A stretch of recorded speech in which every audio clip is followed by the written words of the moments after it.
Hello, hello, hello. Ẹ̀yin èèyàn mi, hmm, ẹ kú ìdájí o, ẹ kú ọ̀sán, ẹ kú alẹ́, ẹ dẹ̀ kú ìyálẹ̀ta, ẹ níbikíbi tẹ́ tí ń gbé wa báyìí. Ẹ ò, a sọ fún wa pé Adéwàmíwá ó expose Ashley, ó expose ẹ̀ in the sense pé ó gbọ́ nígbà tí wọ́n bá àwọn èèyàn sọ̀rọ̀ nínú fóònù pé gift yẹn ń kọ́ ṣe ó gbé débẹ̀ àbí ò gbé débẹ̀.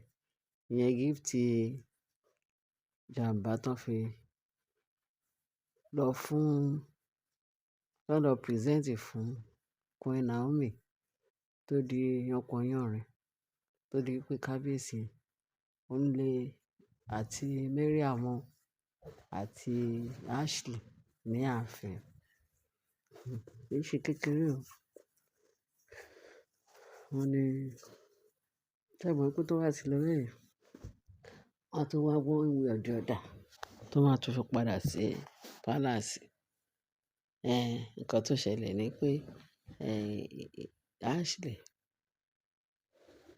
ó fa ojú Adéwàmíwá, Princess Adéwàmíwá wá sí yàrá,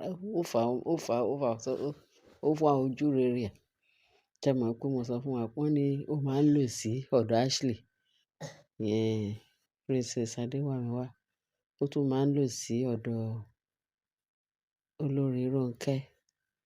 Wọ́n ní àwọn méjèèjì ló máa ń ṣọ́ tó dẹ̀ máa ń fún. Ṣé ẹ mọ̀ pé ọmọ ọkọ èèyàn. So àwọn ibi tí wọ́n lò máa ń lò sí nìyẹn. Tó dẹ̀ máa ń fún lóúnjẹ, tó máa ń ṣìkẹ́, tó ń sọ fún wa pé gbogbo ìgbà tí, ṣé ẹ mọ̀ pé wọ́n ló máa ń fọ etí ọmọ yẹn ṣeré. Ìyẹn Ashley, ó máa ń fọ etí Adéwàmíwá.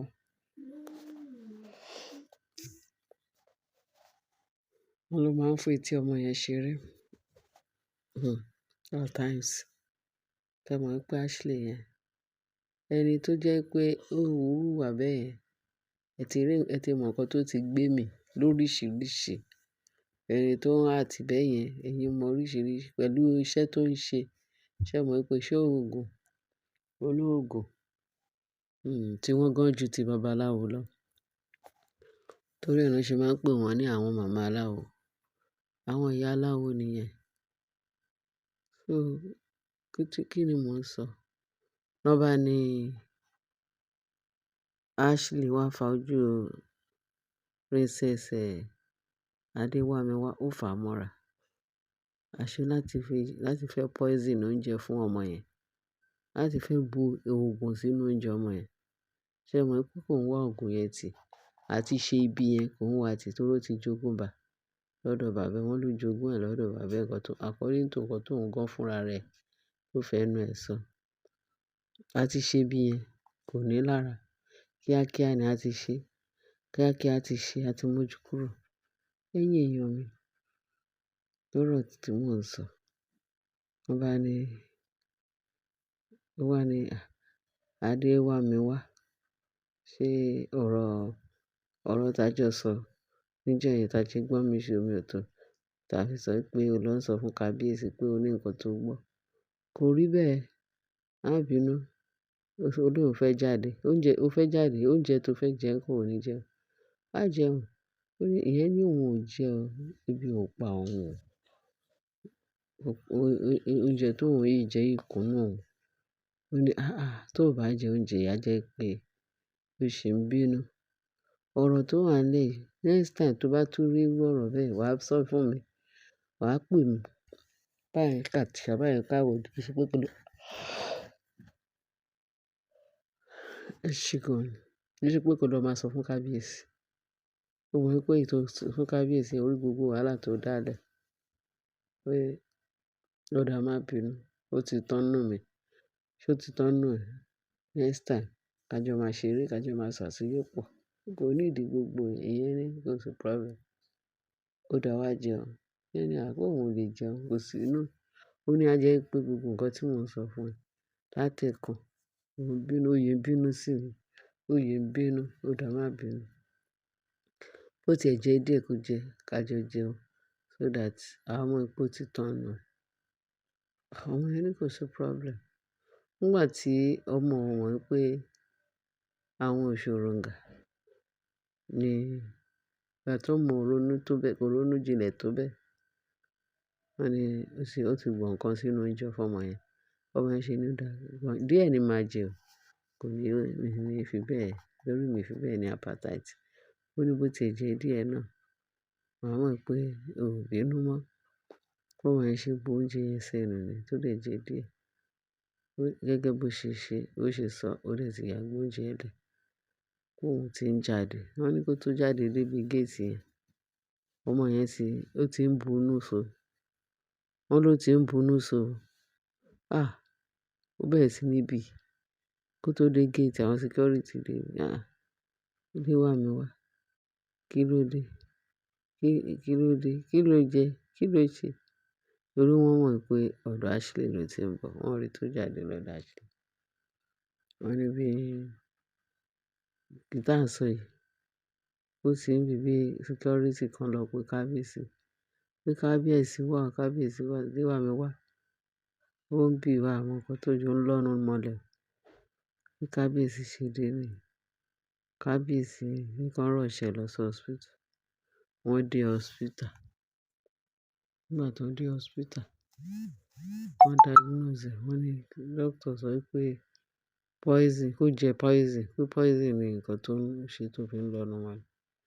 Níbo ló ti rí poison? Wọ́n ní kí kábíyèsí tó dé hospital. Ó ti sùn, wọ́n ti fún ní treatment. Wọ́n ti fún lábẹ́rẹ́ tó máa fi sùn. Wọ́n máa sùn wá ní kábíyèsí. Kábíyèsí wá ń bèèrè pé poison, níbo ló ti rí poison? Doctor ní poison ṣá ló jẹ. Wọ́n ní tó bá jí, á sọ bí tó ti jẹun. So bó ṣà ṣe sọ nìyẹn. Wọ́n ní unless security tó bá wọn dé hospital, ń sọ fún kábíyèsí pé kò sí ibi tó máa ti jẹun. Ọ̀dọ̀ Ashley ló ti ń bọ̀ tá rí nígbà tó ti jáde. Ọ̀dọ̀ Ashley ló ti jáde. Pé bẹ́ẹ̀ ni. Wọ́n ní kábíyèsí ni tí Adéwàmí wá tó bá jí, á ṣàlàyé fún wọn ibi tí nǹkan tó jẹ lọ́dọ̀ Ashley. So wọ́n ló yíwà lọ hospital. Àdúrà tá ń gbà ní pé kí poison yẹn kó má lọ ṣe jàmbá sí Adéwàmí, Princess Adéwàmí wá ní ara. Kẹ́ máa wò pé àwọn tó wà láàfin, àwọn tó tún dúró tì wọ́n láàfin, àwọn yẹn máa inú ewu náà wà o, nínú jàmbá. Abájọ náà, ó mọ̀ pé Queen Naomi, ó mọ̀ pé àwọn tó ń fẹ́ lọ bá ní ààfin, pé ní jàmbá ni wọ́n, òun ò lè fi orí ẹ̀mí òun wéwu. Ó máa risk ẹ̀, ibẹ̀ ló máa wà. Tọ́mọ ẹ náà máa wà. Tí Simi náà, despite pé Simi ò gbé bẹ̀bẹ̀ tí fún sáà kan. Torí Simi ò ní rí nǹkan tó ń lọ bẹ́ẹ̀ kó má dà sí. Wọ́n ní kò tutù bí Naomi. So ẹ̀yin èèyàn wa, bó bá ṣe ń jẹ́, ò máa jẹ́ kí ẹ gbọ́ o. Tí wọ́n bá ti discharge Adéwàmí wá, ẹ mọ̀ pé Adéwàmí wá yìí máa sọ̀rọ̀. Gẹ́gẹ́ bí a ṣe gbọ́, tó persuade ọmọ yẹn, tó spin ẹ̀, tó sọ oríṣiríṣi pé kó wá jẹun. Tó bá jí, á ṣàlàyé fún wa. Ẹ̀yin èèyàn, màá máa sọ bó bá ṣe ń lọ fún wa. Ẹ ṣé bẹ́ẹ̀ ṣe ń tẹ́tí sí wa. Ẹ bá share, kí ẹ bá like, kí ẹ bá subscribe. Àbọ̀ Ọlọ́run á dájú lórí wa. Inú wa dùn, ayọ̀ wa kún. A kún sí mi. Ẹ ṣé, bye.